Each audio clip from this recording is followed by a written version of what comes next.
Habit 2. Begin with the end in mind.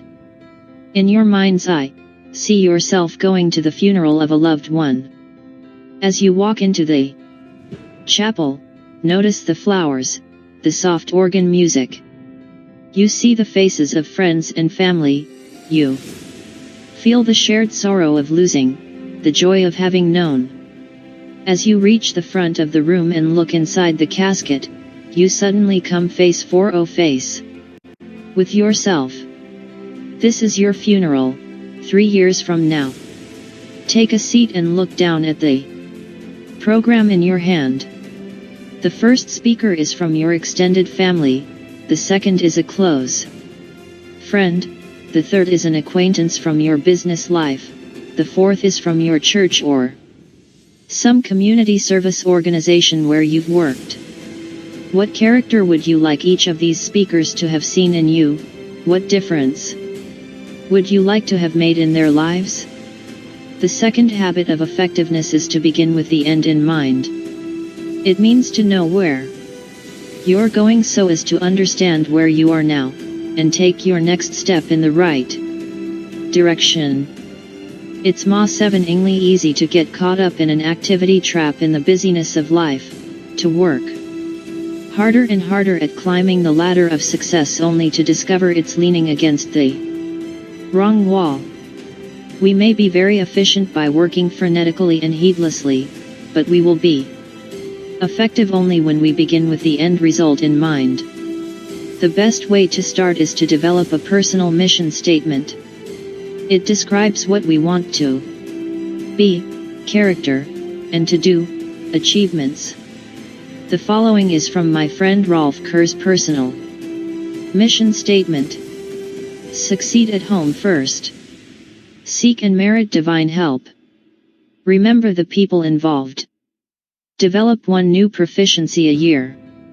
Hustle while you wait. Keep a sense of humor. You could call a personal mission statement a sort of written constitution. Its power lies in the fact that it's fundamentally changeless.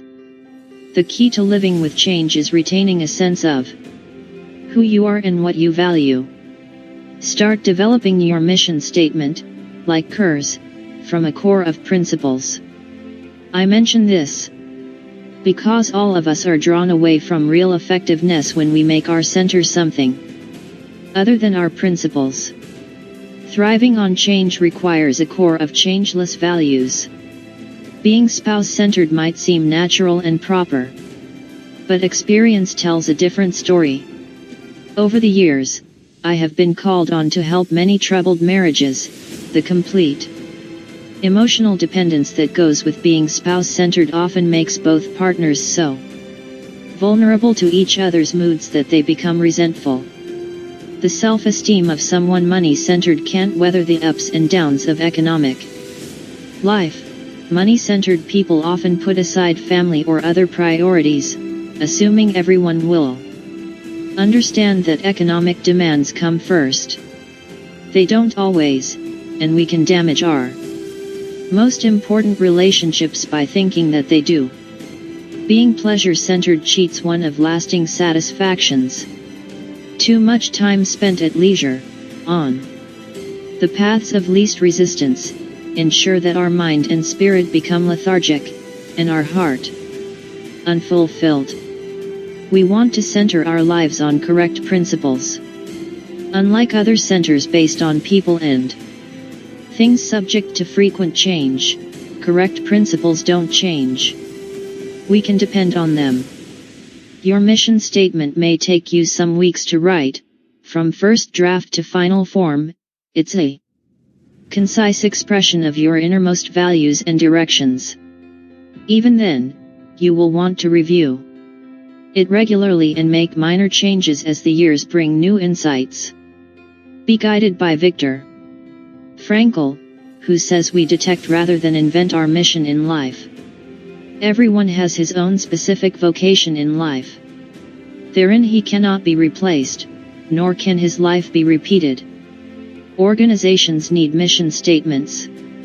So do families, so that they do not simply lurch from emotional crisis to crisis, but instead know they have principles that will support them. The key is to have each member of the group contribute ideas and words to the final product. That contribution alone generates real commitment.